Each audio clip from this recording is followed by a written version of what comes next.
নমস্কার বন্ধুরা, সবাই কেমন আছো? নিশ্চয়ই ভালো আছো সবাই। আমিও ভালো আছি। আর আজকে একটা রেসিপি নিয়ে চলে এসেছি তোমাদের সাথে শেয়ার করার জন্য। ঘরোয়া রেসিপি রান্না করেছিলাম, তো ভাবলাম তোমাদের সাথে একটু শেয়ার করি।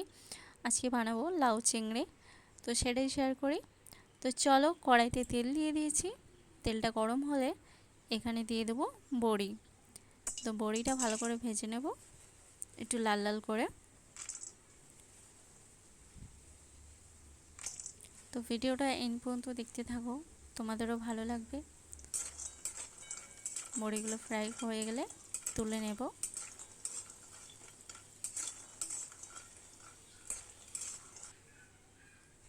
আর আজকের ভিডিওটা হচ্ছে একটু উল্টো দিকে হয়ে গেছে, তো খেয়াল করিনি, সেই মিস্টেক হয়েছে, তো একটু অ্যাডজাস্ট করে নিও। আর দিয়ে দিলাম শুকনো লঙ্কা আর 5 ফোড়ন কড়াইতে।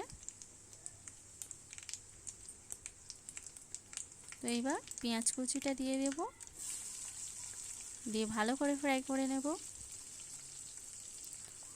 হালকা ভাজা ভাজা হয়ে গেলে তারপর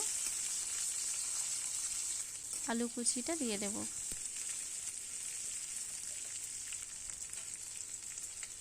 তো তার আগে আমি অল্প করে চিনি দিয়ে দিলাম, আর সাথে আলুটাও দিয়ে দিলাম। দিয়ে ভালো করে ফ্রাই করব, সব মিক্স করব।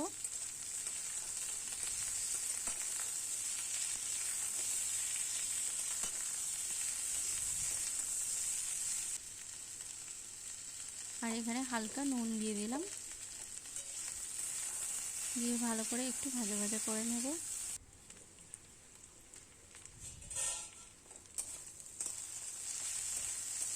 গ্যাসটা মিডিয়াম রেখে ফ্রাই করতে হবে, নাহলে ধরে যাবে। এখানে দিয়ে দিলাম আদার পেস্ট,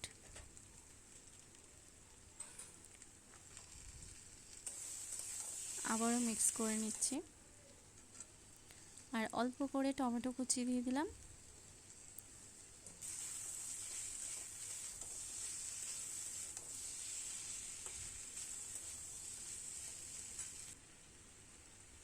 দিয়ে এখানে হলুদ গুঁড়োটা দিয়ে দিলাম।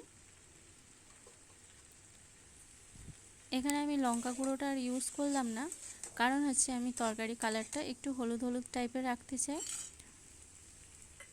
কালারটা চেঞ্জ না হয় যাতে।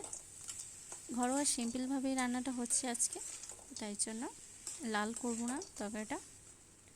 আর এখানে বড়িগুলোও দিয়ে দিলাম, আর সাথে লাউগুলো দিয়ে দিচ্ছি, কেটে রাখা লাউগুলো সব দিয়ে দিচ্ছি। ভালো করে মিক্স করব। লাউটা বেশ কচি আছে, কারণ কোনো দানা সেরকম পাইনি, নরম ছিল। তো দিয়ে একটু ঢাকা চাপা দিয়ে দেবো, কারণ হচ্ছে একটু জল বেরোবে। ঢাকাটা খুলে দেখতেই পাচ্ছ একটু হালকা জল বেরিয়েছে। আমি এখনো জল দিইনি, কিন্তু জল বেরিয়েছে। এই জলেতেই তরকারিটা হয়ে যাবে, কারণ আমি আর এক্সট্রা জল দেব না, গ্রেভি টাইপের হয়ে যাবে, শুকনো শুকনো টাইপের করব। আর অল্প চিংড়ি মাছ দিয়ে দিলাম ওপর থেকে, দেখতেই পাচ্ছো।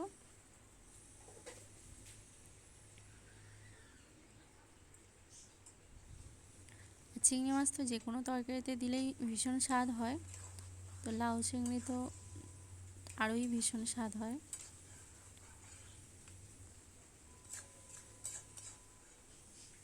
ভালো করে মিক্স করব, জলটা শুকনো হওয়া পর্যন্ত যথারীতিভাবে নাড়ব।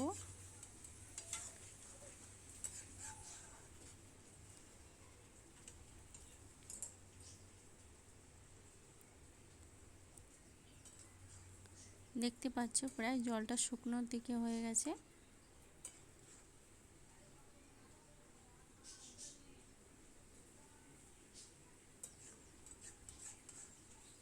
লাউ চিংড়ি আমার তৈরি হয়ে এসছে।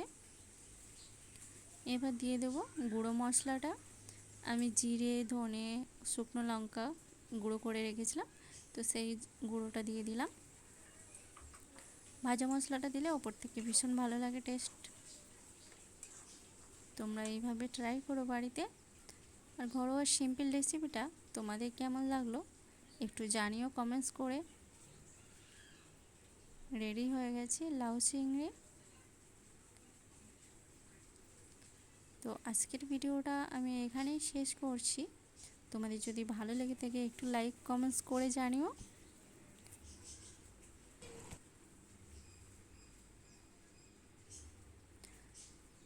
দেখতেই পাচ্ছ আমি নামিয়ে রেডি করে নিয়েছি। তুমি রুটি পরোটা বা গরম ভাতের সাথেও দারুণ জমবে। তো চলো আবারও দেখা হবে নেক্সট ভিডিওতে। সবাই ভালো থেকো, সুস্থ থেকো। অনেক অনেক ধন্যবাদ।